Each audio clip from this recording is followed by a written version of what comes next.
Hello everyone, this is One Freedom Guide broadcasting again for the second time on my own Rumble channel. You probably are here.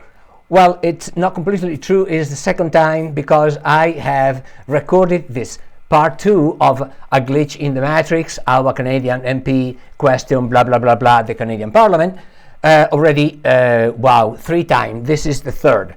I didn't like how the next 2 parts came along, the tone, the speed. It took me in the last one, if you watch that, 37 minutes to say something that could have been said in 10 or 8 minutes even. So, sorry for that, guys. I am finding the tone. I am finding, even if you will accept that, the style. And please forgive any imperfection. Maybe the background looks funny, the green and the flags and the Canadian flags, but the Canadian flags is very apt for what I got to do and what I want to say.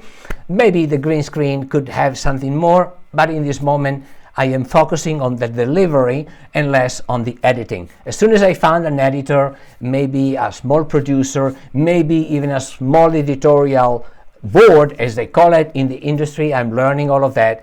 These podcasts, maybe they will go to the next level. For now, forgive any imperfection. So today I'm going to wrap up part number 2 and of A Glitch in the Matrix, how a question from a Canadian MP, Colin Carrie, broke the Canadian Parliament. You've probably seen that story. That's great. It's been plastered all over. I'm not going to speak about that. And the story is based on the video that we probably have watched over and over because we couldn't believe it, where famous World Economic Forum Klaus Schwab goes, so they penetrate the cabinet. And then he goes on bragging, very proud about how they penetrate, how efficiently they penetrate everything that they want to penetrate. Well, that is preposterous. And if you think it is outrageous, it is right that you are outraged and feeling that is almost a dystopian reality, the one we watched in the short video.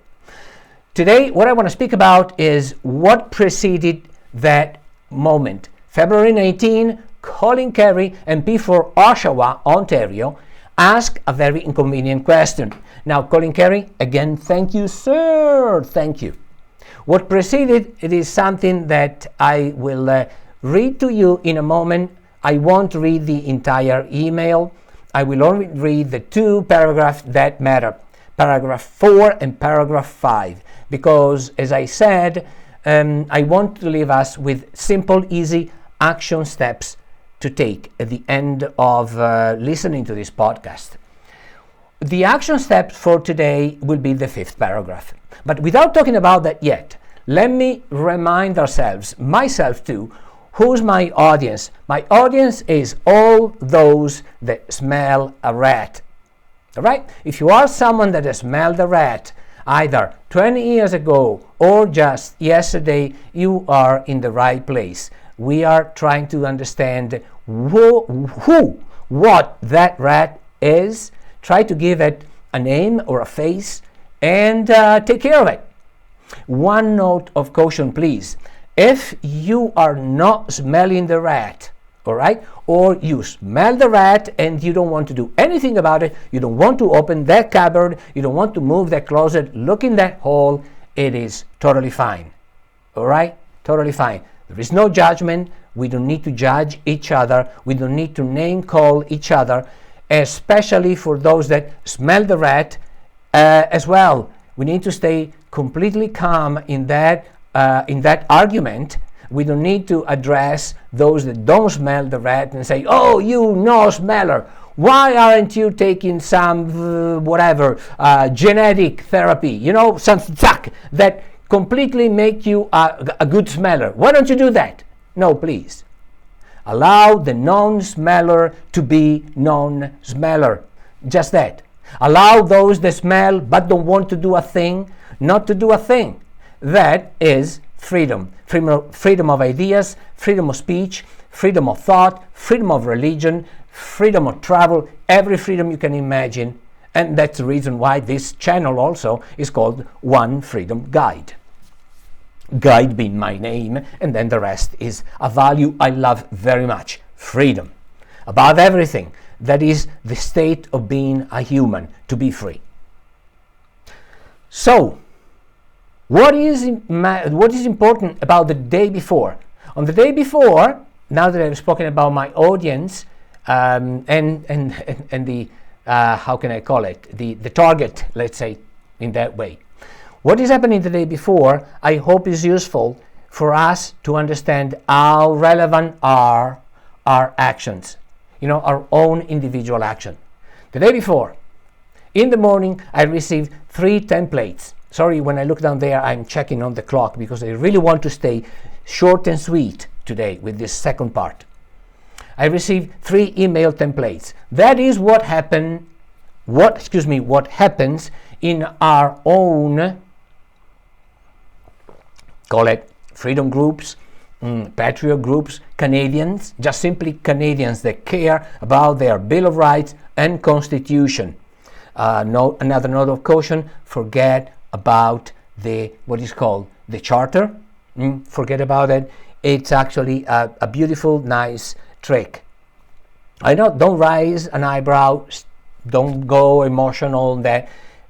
For the moment, trust me, I hope to have soon on this channel someone that can tell you way better than I could why the Charter, it ain't that good for Canadians.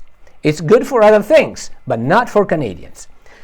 Back to our thing. I received from my network what I would call now in a pure human system, okay? Not corporate, no religious, no military system. No, a pure human system. I receive from my upstream to the midstream that does something and then send it out generously to the downstream. That's what I would call the hierarchy, if you will, in a human system. I received from my upstream 3 templates, all of them asking me to jump into action. Beautiful emails to write to MPs, Senator, Governor General, and whatsoever up there in the government. What do? I read them, I love it, I spring into action. One of them I notice is having some link from a dear friend of mine. All of them friends of mine. One is having some links, all right? So that gives me an idea. I decide to do an email that is containing some links. And that is exactly what happens. I will read you 2 paragraphs now, where you will see the 2 links. And one of those links was, in fact, Klaus Schwab going, "So we penetrate the cabinet." Now, I'm not going to say that it was my email, right? My own email that landed on Colin Carrie, MP for Oshawa, laptop. I cannot say that. I don't know it. And it doesn't really matter. Because the action was that I wrote the email in the creative way that me, myself, and I, in that moment, in my own power, I could decide how to write it. And in that moment, I made a choice. I thought, what if they don't know something for real? What if they haven't seen, for instance, Klaus Schwab bragging about owning the Canadian government, practically? What if that's it, right? So I made that type of assumption. I completely changed my assumption about people that are up there in the House, in the Senate, in power. And I attached this little link, and then I wrote another paragraph and another and another. I won't read you all those paragraphs.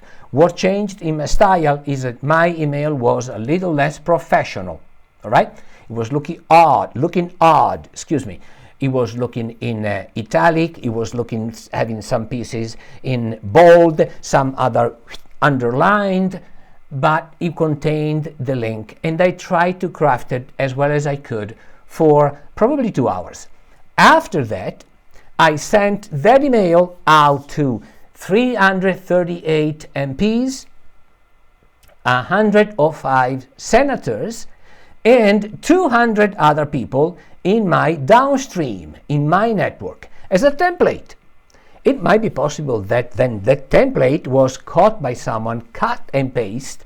They kept that thing. Maybe, who knows? The point is, what can we do when we have the power in our hand to craft something?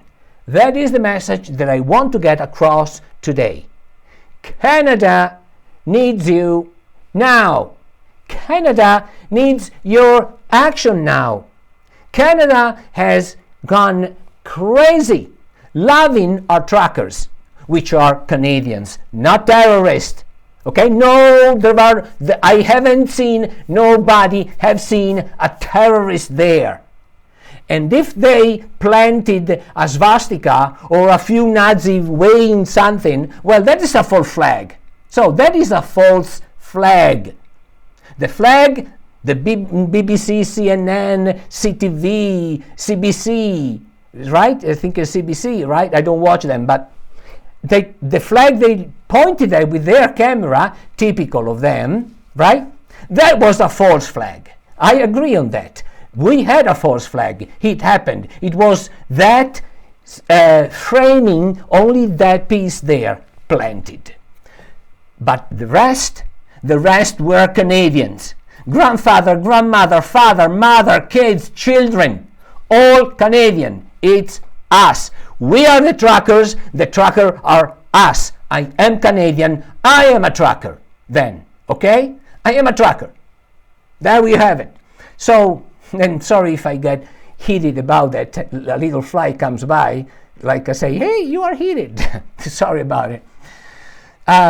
So that moment, the moment you do some action, is defining. Don't think, please, that you are too small and that your action is going to be lost in the big ocean sea of nothingness. Why? Because Colin Carrie read that email, either mine or someone that had my same idea, and said, you know what? I linked that piece of Klaus Schwab. I am a constituent of Colin Carrie, and let's see if Colin Carrie mentions it. So here is the email. I read it, and then I say to you, goodbye, see you next time. And so the email began with the usual, oh, Canada, you know, true, no, strong and free. I think it says like that. And then after having said about being a Canadian from blah, blah, blah, say, I become extremely concerned at the violent, antagonistic, and divisive rhetoric of PM Justin Trudeau, his whole cabinet and supporters. Please find two examples. And I put two good links to news, where the news highlight the violent rhetoric effect on Canadians. Like, what's her name? Tammy Giuliani, the owner of the Stella Luna Gelato store. Beautiful Tammy Giuliani. Tammy, thank you for being Tammy Giuliani and having done what you have done and having donated. Thank you. All right? And keep doing that. Please, guys, let's keep doing that. Because what's happening now, I diverge a moment, is that Canadians are standing in front of the Parliament right now doing a human chain. And we will keep doing that if it's necessary all along the number one, the highway number one, from Vancouver to Labrador, Newfoundland. Then I put another link. The link is a link to, the interview to the Canadian MP, the Jewish one, descending from Jewish, that was offended. Her name now, is let's see if I can open it and quickly watch it. No, I can't. So her name now eludes me, and is the big blow in the Canadian Parliament, where Trudeau does not apologize for having called every conservative and on the other side of the aisle swastika's bearer. And then I continue, I'm also very concerned at the wild dystopian declaration of World Economic Forum Klaus Schwab, who publicly said they are very proud of having penetrated PM Trudeau's young cabinet, and half of it is fully on board with the World Economic Forum agenda, better known as the Great Reset. And then I state, this is foreign interference. I don't ask it, I state it. Please see here. And I put a link, one in BitChute, one in YouTube, in case YouTube goes censoring. And it is in fact the famous video of Klaus Schwab doing the "So we penetrate the cabinet." And then I continue, and this is the action for today, for those that want to take simple, how can I say, I don't want to use the word awakening, but I don't have a better word now, okay, for now. So they want to know a little bit more about what really is going on. I say, continuing, last year, Premier Jason Kenney has been pretty clear about the so-called Great Reset and his own stance on it. And I put a link to Jason Kenney, the Premier of Alberta, speaking about December 5th, 2021, a little more than 1 year ago, on YouTube. You can find it. I will tell you how in a moment. Speaking about the Great Reset not being a conspiracy theory, but indeed being a book written by Klaus Schwab. And then Jason Kenney continues for 4 minutes, please watch it, explaining what he thinks of the Great Reset. And what he thinks, in a nutshell, is the Great Reset ain't good for Canada and Canadian, and he will never implement it. Thank you, Jason Kenney, by the way. So, simple, go to YouTube or go to BitChute or go to Rumble, type in Jason Kenney speaks about the Great Reset, and you see it. Everybody, this is all for today. I hope I have kept it short and sweet enough to be listened to. Follow me, please. Subscribe up here in one of the 2 corners of Rumble. I'm learning this nice machine. It is always nice to be here with you. Thank you for listening, and see you in the next episode. Bye-bye.